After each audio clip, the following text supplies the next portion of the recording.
Hi, everybody. It's Kira, the teen librarian, Pueblo Library, here in Rawlings. Got my hair cut. It looks crazy right now, but I kind of dig it looking crazy, so, whatever. So I don't have one book to talk about today because I'm going to introduce you to some poetry books, which admittedly it is not, for me, it's not as easy. Especially since two of them are anthologies with, poems by younger people or next generation. They were published some time ago, so they're no longer, those poets are no longer quite so young, but they were young when they published these poems. So I'm going to start first by introducing you to this book, Time You Let Me In, 25 Poets Under 25.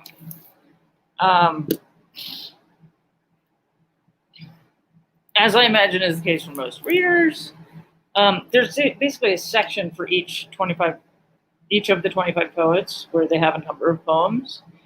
And as I imagine is the case for most readers, I much preferred some poets to others. But, that's cool. There were some I really, really liked, and some that I was just kind of like,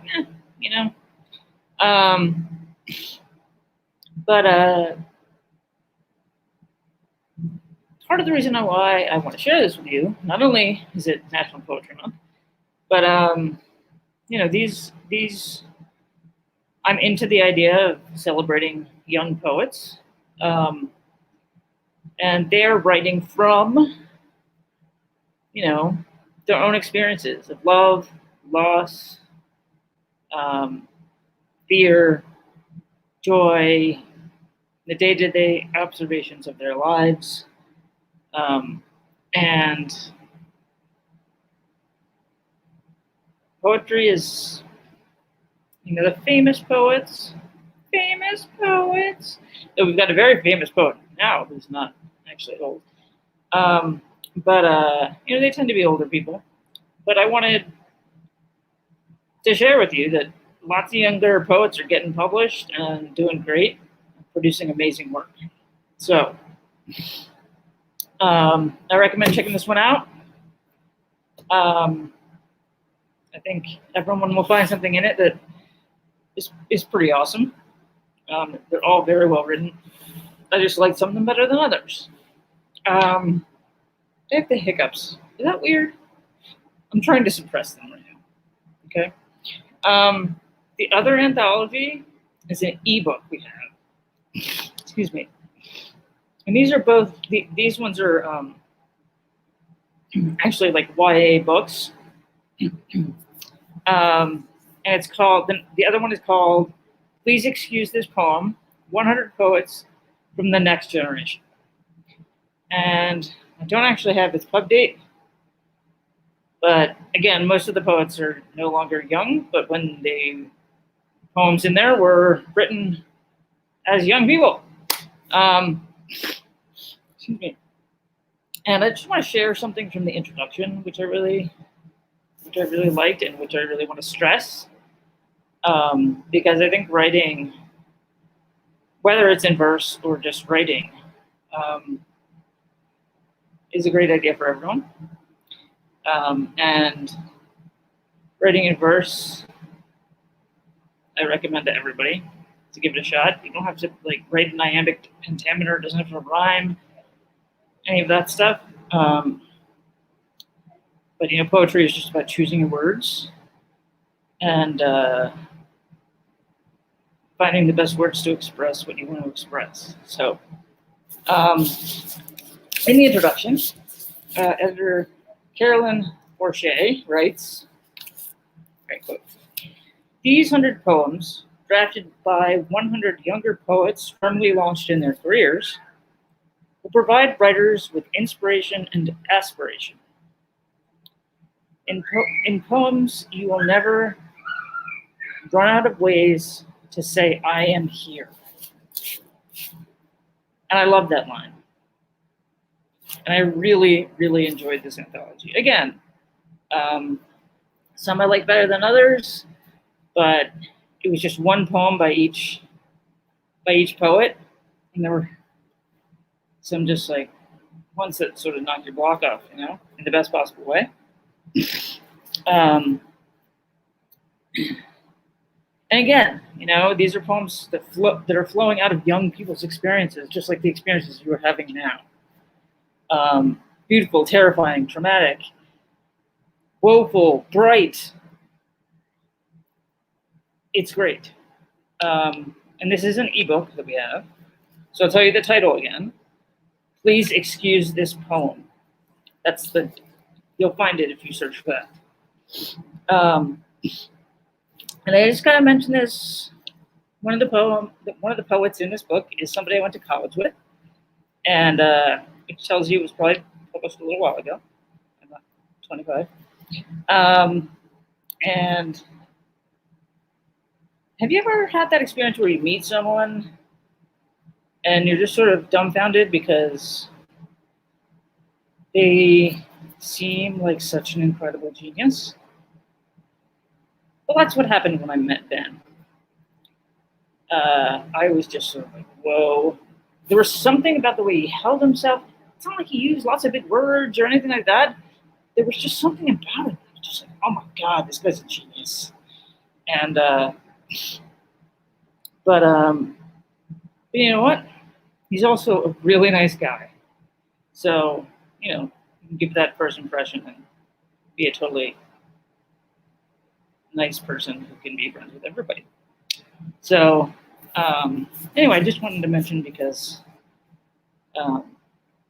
he's one of the poets in this book, and he's a great writer. He also writes novels. Anyway, moving on. The third title I'm going to introduce you to is called Light Filters In by Caroline Kaufman, who wrote poems online as Poetic Poison. This volume,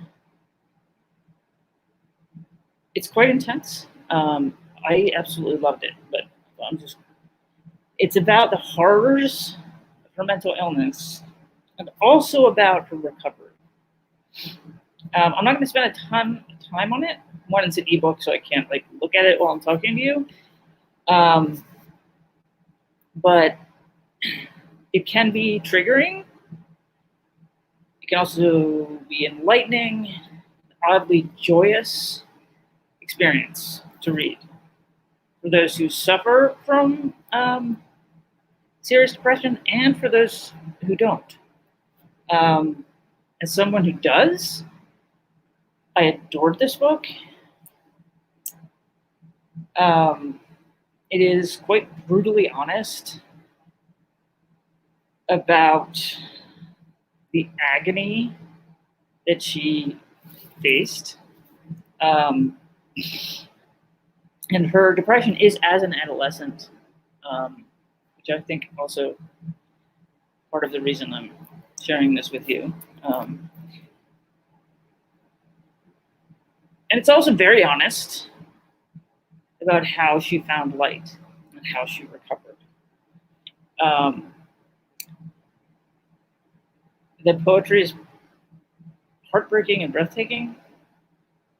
It's also what I would say is a rare expression of the pain that so many of us do experience from depression. I've read quite a lot of books about depression, and there aren't a lot out there that really sort of nail it. That sort of nail the kind of experiences that I had. And when one does, it is worth noting and I will never forget it. And it's also, a beautiful expression of the sort of fragile experience of recovery. When you've been very ill and everything has been so dark, and you've been so alone. And when you start to get better, there's this feeling that it's gonna break at any time. Um, and anyway, it's a beautiful book. But I did want to say, it can be triggering. So it's probably not for everyone. You would have to make that decision on your own. But I also wanted to share her dedication because I love it. So her dedication. For anyone terrified that it won't get better, these pages are proof that it will. And that's gorgeous. So our copy is also an ebook, and have a look. Even if you've never been depressed, I also encourage you to, because it might give you some empathy into what it is like, and how it's not, these people aren't just like having a bad day, and they're not making up anything. It really is agony, beyond agonizing. So I just want to say woot woot to Poetic Poison, because I have tremendous respect for her, both as a human being and as a poet. So the fourth book I'm going to talk about is, it's actually not a YA book, but, and I will admit that I didn't reread it this week. But when I did read it, it made a profound impact on me, so I wanted to share it with you. And I think that everyone should read it. Citizen, an American Lyric by Claudia Rankine. I don't know how to pronounce it. I'm sorry. This book was really popular when it came out. I think it was published 2014, or maybe earlier than that. And the paperback came out in 2014. I'm not sure. But it also won tons of awards. And in it, Rankine, I'm just going to say Rankine, even if I'm wrong. She sort of addresses the accumulated stress and pain of racism encountered in everyday life for Black folks. And both in the form of sort of overt racism, when it's just obvious people are being jerks and racist to you, but also, and this was what was tremendously fascinating to me and awakening, were the countless microaggressions encountered over and over and over on every single day. And it's beautifully written, it's beautiful poetry, and it is also, I know there are a lot of, and I know since the country has finally sort of, well, a lot of the country has woken up to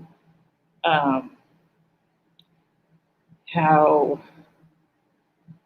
revoltingly common police brutality is towards people of color, and that is sort of like raised awareness. And there are a lot of fantastic books that people are reading a lot now about racism, about the history of racism, about how the fact that racism exists now powerfully, and not just as individuals doing racist things, but structurally, institutionally. And I know that awareness has been raised, but this is a book of poetry that addresses a lot of those issues of microaggressions that are the result of unconscious bias and white privilege. And it doesn't matter what your intent is. And it can regardless of your intent, it causes trauma and pain that is sort of accumulating in life for people of African descent. Anyway, it's a beautiful book. We have it at the library as an e-audiobook. I have not listened to it yet, but I really want to, because I think it would be amazing to hear it. Because I read it, and it was only allowed inside my head. But yeah, definitely listen to that book. It's fantastic. So there's one more book I'm going to introduce today. Another book I absolutely loved, and this is quite different. Well, not whatever. They're all different. And I've read parts of this again and again and again. And it's called How I Discovered Poetry by Marilyn Nelson. And I just removed the bookmark from the one little poem I was going to read you. I have to stick it back in there. So here's what the book looks like. And it's in the YA section as soon as I return it today. And so this is sort of a memoir in poetry of Marilyn Nelson's life as, I'm quoting here now, a young American Negro girl from 1950, when she was 5 years old, until 1960, when she had turned 14. And what's really fascinating is that the speaker of each poem is the age at which that poem takes place. And she makes clear that they're not quite memories. They're memories, but they're also informed by research and talking to people. But they read as memories. Also, Marilyn Nelson was the daughter of one of the first Black officers in the United States Air Force. So she was a military brat, and they were moving constantly. Like multiple times a year they were moving, right? Which is also a topic in and of itself that it sort of gets into, that it reveals a lot about.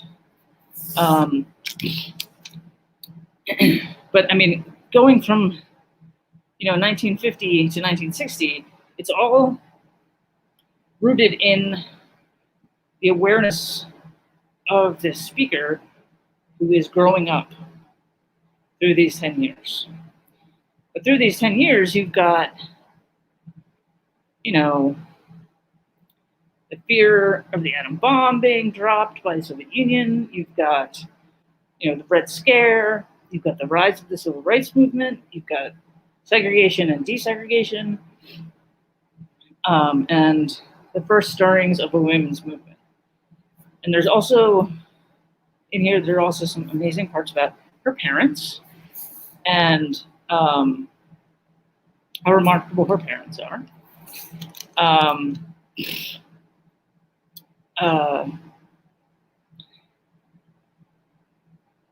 And so the poems are at times funny and other times feel quite restrained, particularly as she encounters different forms of racism.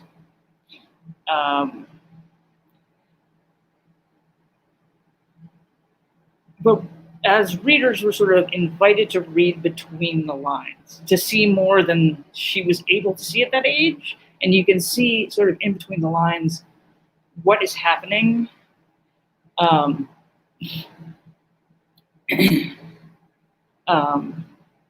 Which is a fascinating way to read and a fantastic way to write this sort of memoir. It's gorgeous poetry. She's a very renowned poet. She's won tons of awards. Yeah,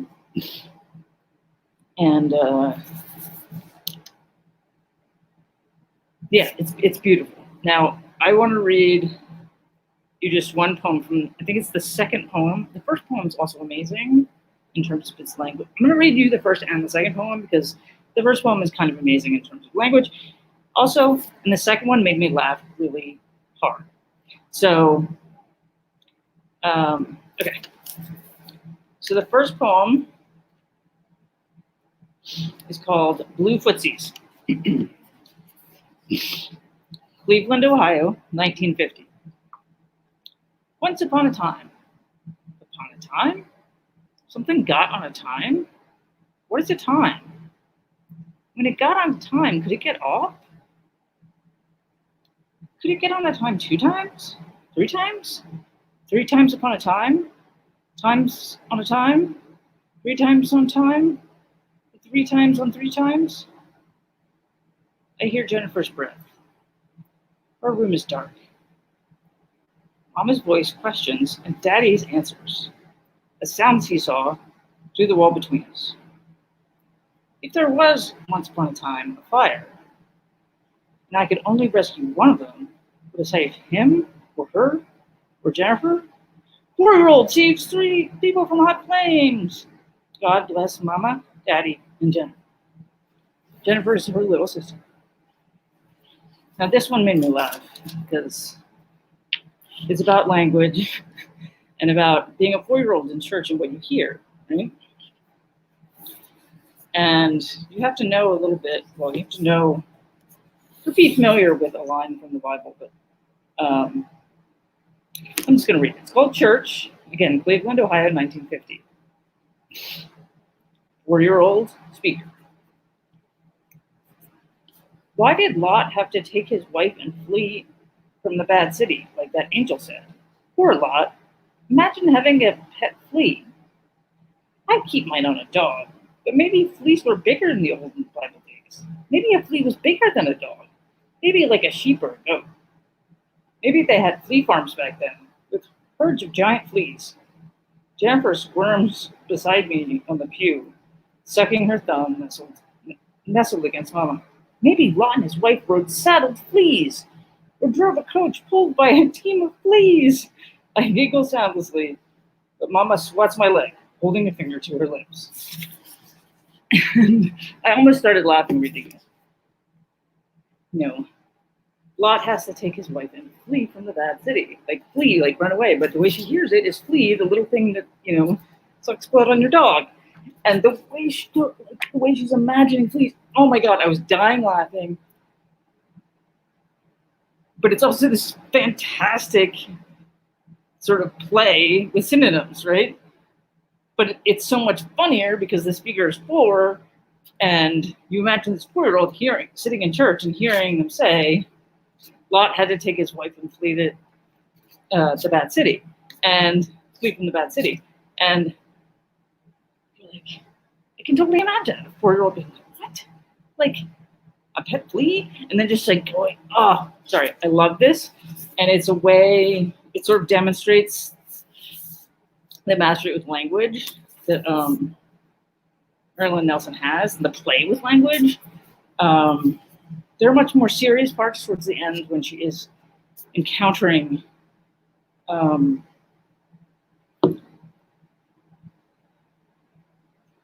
quite gross forms of racism. Frequently, she goes to school on the base, but towards the end, she goes to school off base, and it's been integrated. She's like the only Black girl in her classes, and the teacher does something very cruel to her. But she doesn't sort of recognize it's cruelty. She just tells about how it happens. It's one of the when I was talking about the restraint. That's one thing I was thinking of when she encounters these things. It's told with such restraint, but we can see it through and between the lines. We can see the damage. But yes, I adore this book, and I recommend everyone reads it. I was like, reading it to my mom on the phone because I thought it was so great. But anyway, check it out, How I Discovered Poetry by Marilyn Nelson. And those are my 4 books today. I hope you check some of them out and enjoy them. Reading poetry is really different experience from reading prose or reading novels, even novels in verse, which I adore, by the way. I adore novels in verse. But reading collections of poetry that aren't one story are also, it's a different experience. And it's kind of harder to talk about, but I wanted to introduce you to these 4. Is it 4? I think so. Maybe it was 5. Anyway, I think it was 5. But you should definitely check them out, because I know sometimes when you do poetry in school, it's like snooze fest, because they're having you read like the great poets, and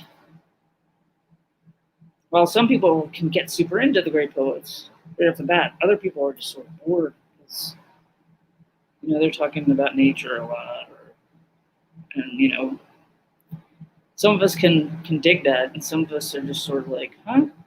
Whereas a lot of these that I shared with you today are about experiences that may be more familiar to you, and you may be able to sort of feel connected to them a little better. And I encourage everybody to write poetry. Doesn't matter if you think it's bad or if anybody else thinks it's bad. When I was younger, I used to write poetry. I don't anymore. I'm one of those like weird, stupid, I'm always fighting perfectionism, and that's a terrible thing. I did learn, at least with school stuff, done is better than good, because I would be, you know, up all night trying to make it perfect, and it would just ruin parts of my life. But anyway, done is definitely better than perfect, because there is no perfect. And perfectionists suffer from that. I'm feeling really tired today, in case you hadn't noticed. But my hair is doing this awesome like sticky up thing on this side. I think it's because I was in the wind. But anyway, hey, I'm feeling tired, a little run down mentally, I'll be honest. You know, a friend of mine is having a tough time also, and it's just feeling hard, you know? I do have people I can talk to about this. I have people who care and who know that I need help. And I want all of you to know that, you know, if you're feeling really, really down, and, you know, you should talk to people about it. And you should ask people you care about, you know, how they're doing, how they're really doing, how they're feeling. And if, you know, you don't have somebody, call these hotlines. These are trained people. They'll listen. It doesn't matter what you say your problem is. You know, if you're really scared you're going to hurt yourself, definitely need to call, or definitely reach out to an adult who can help you find some help. But even if it's not that bad, you know, even if you don't feel that on the edge, but you don't feel like you have somebody to talk to, you can still call these numbers. And these folks will talk to you and they'll listen to you. Okay? So, take care of yourselves. Take care of the people you love. We miss you.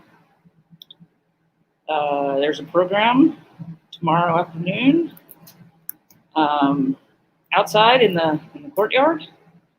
And I'm going to be starting Fridays, 5:30 to 7 hangouts in Turtle Park for teens, and we'll be doing, you know, it's basically a hangout, and then I'll bring stuff out for you guys to do, you know, what you're in the mood for or whatever. I'll probably bring something out so that you don't have to wait for me to lug stuff, but I want you guys to feel like you can come hang out. And we're doing it in Turtle Park, which is on Union Street side. There's a turtle in that little courtyard. That's why they call it Turtle Park. And, it's a little more private. So going to get those going on Thursdays at 5:30. Not this week. Not next week, but I think the week after that, we're going to start that, and we're just going to keep doing that. So please, teens, come out, hang out, relax. It'll be a safe space. If it's not safe, I'll make it safe. All right? But it will be safe because I get to set the terms. That's our space. And for those afternoon evenings, that's your space to be who you are, fully and authentically. And for me, to start earning your respect. Okay? So that's about it. I will see you soon with my newly cut hairs. And take care. All right. Bye-bye.